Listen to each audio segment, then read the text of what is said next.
My name's Oliver, or Ollie, or Ol, whichever one I go by. It's up to you. And I have a YouTube channel called Campfire Stories Lancashire. And I'm giving an interview today for these two lovely gentlemen about a sighting of a possible paranormal creature that I had in 2018. I feel like this is a good spot as any to start it because I'll take you all the way back to the 1st of September 2018. And at that point in time, I'm big into me wild camping now and my bushcraft and my long distance hiking. But back in those days, I've always loved walking. My background is zoology. I have a degree in zoology. I love animals, dinosaurs, reptiles, and with those interests, I feel they marry up quite nicely with what I call animal-based cryptids. So Bigfoot, werewolves, big cats, lake monsters, things like that.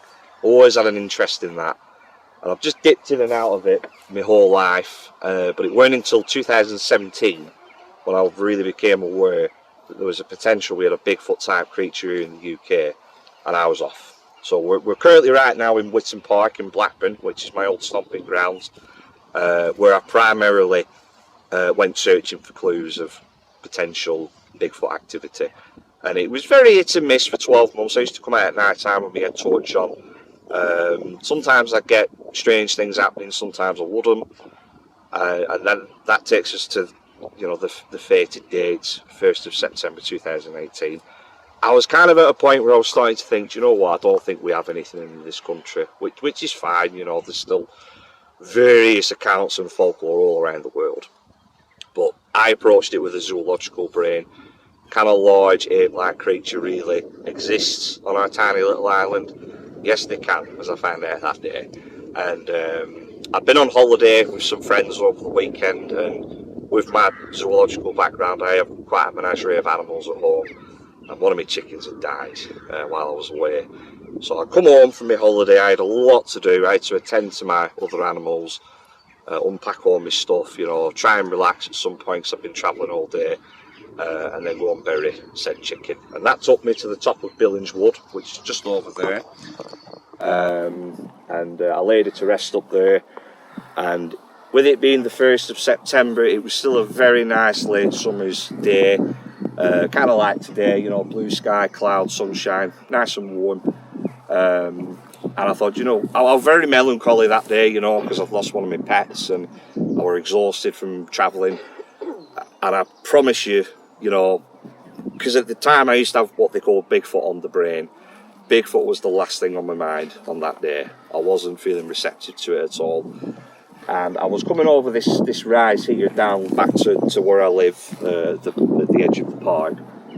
Because it was about 7 o'clock in the evening. And still light, still warm. I thought, I'll extend the walk. I'll stay out for a bit longer. Why not?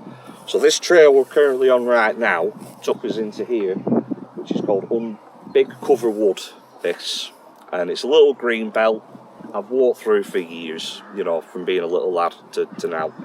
I know it very well. So if you just come with me this way, and I'll take you through that early evening. So I'm walking along this trail, again, nothing really remarkable to note as such. I was deep in thought about the pets and anything really, from maybe first day, but definitely not Bigfoot. We're coming along this trail, just at the base right now, just strolling along. I got to this gate here, Rambler's Gate. As soon as I came in here, I felt heavy, dense energy.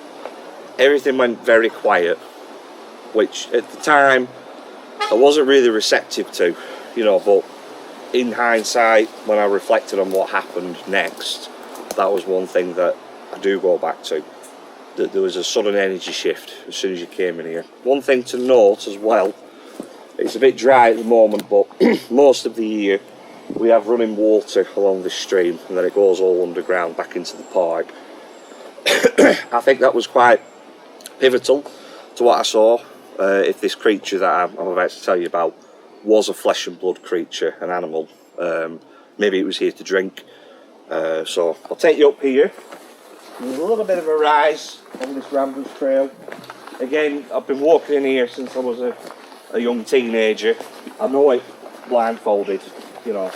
Anything that shouldn't have been there, I would subconsciously pick up on it, and that's exactly what happened. Just in a moment's time. I promise the anticipation will be worth it.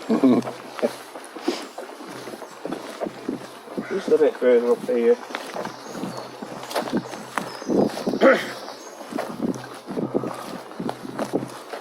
Well, here we are. I'm walking just like this, very unassuming. I looked right to left, and then I stopped because there was something there that shouldn't have been there.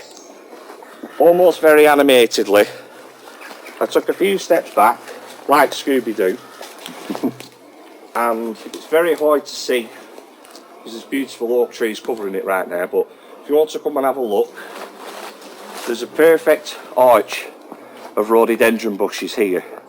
A little bit further in that break, there was a conical shape, and it was very noticeable because it was the same colour as my beard. And I'm straining my eyes and I'm thinking, what on earth is that? By this time we're probably up to 7:30, so the light's starting to dim a little bit. You know, still enough to see, make out, but dimming nonetheless. So I had to strain my eyes. I'm looking at this conical shape, and as I'm looking closer, this shape started to turn like this. And as it turned, a limb rose as well. Same colour as my beard. Orange, orangutan orange. But and by this point, my jaw's on the ground. I'm thinking, what on earth am I looking at here? As the arm and the head rose in that motion, it sounds silly, I've been at the brunt of the joke of my family for years for this. It did a ballerina twirl, and there's a tree, again it's hard to make out because of how overgrown it is, but there is a tree just there. It twirled around that and hid behind it, and again my jaw's on the floor. With my background in animals, I'm used to how big animals move. I've worked with elephants, rhino, cattle, horses, things like that. Large mammals. This didn't move in the way you would expect a large animal to move. It was very ethereal, almost like when the hem of your curtain catches a breeze. Very strange. And the last thing I saw before I ran, where that tree is, these big fat sausage fingers wrapped around the bark, and it did that classic Sasquatch Bigfoot peek from behind the tree. And again, my jaw's on the floor. I've been doing this now for 12 months. I'm getting to that point where I didn't think there was anything here. And there he was. And I'm feeling a bit emotional just talking about it again. Yeah. I worried at the time, I was scared. And the sausage fingers gripped the tree. And this is now 8 years ago. I've thought about it so many times, sometimes every day. Memories change over time, I know, but I can never remember the eyes. That's the one thing I can't remember in my brain. But the skin on the face was black, like as black as my shades, and battered like leather. And the last thing that happened that he did, I'm gendering him. He looked like a guy. He had these big white pearly teeth, and he just went like that, and I was off straight where we've just been, where we just started this recording. That energy shift I was talking about, I felt it again, and it was almost like I didn't collapse, but it was like an involuntary muscle movement, and I fell to the floor, to the ground, and I think I was in shock maybe, because I started to sob. And I rang my girlfriend at the time, and again, inconveniently, my phone battery was on 4% because I've been travelling all day. I hadn't had time to charge my phone. There were no superchargers in 2018, so you charge your phone once for day, and that was that. and it was the last thing on my mind to try and take a photo or a video or anything like that, because I was just totally in shock, in disbelief. And she managed to like jig me up a little bit and said, "Well, go back, see if you can see it again." And I was like, "Yeah, come on, let's do this. Let's get back in there." And I got to the gate, I felt that energy again, and I thought, no, I don't want this. And, I ran non-stop. At the time I was a heavy smoker. I ran non-stop, I didn't break once, back to my house. And, Mick and Caroline, they'll be able to vouch for this. I went into my house, and my dad always said I was as white as a sheep when I came in, and even though my family, my close family, maybe they're not as interested in, the paranormal as I am, are receptive to it, but they took it on board, what I'd said I'd seen. Obviously only I saw it. Now, just to close it off this, at the time it was, I've seen Bigfoot, I've seen him, the UK Bigfoot, the Woodwose. Now, all these years later, because in those days I was flirting around with camping, and wild camping and outdoorsy life, if you will. That moment changed my life for the better, because I was off then. So it didn't like traumatise me per se. I wanted to, find more, and that led me to you guys, and we've had some wonderful times together. And even if you don't get any action, I don't like that term, but any paranormal activity, you're still out in nature, and since then, I practically live in the Lake District now, hiking the Wainwrights, camping. I go to Scotland every year doing my camping. It changed my life, all thanks to the big guy. And I say now, I didn't see Bigfoot. I'll never know what it was that I saw, because unless it came up to me and shook my hand, I'll never know what it was truly.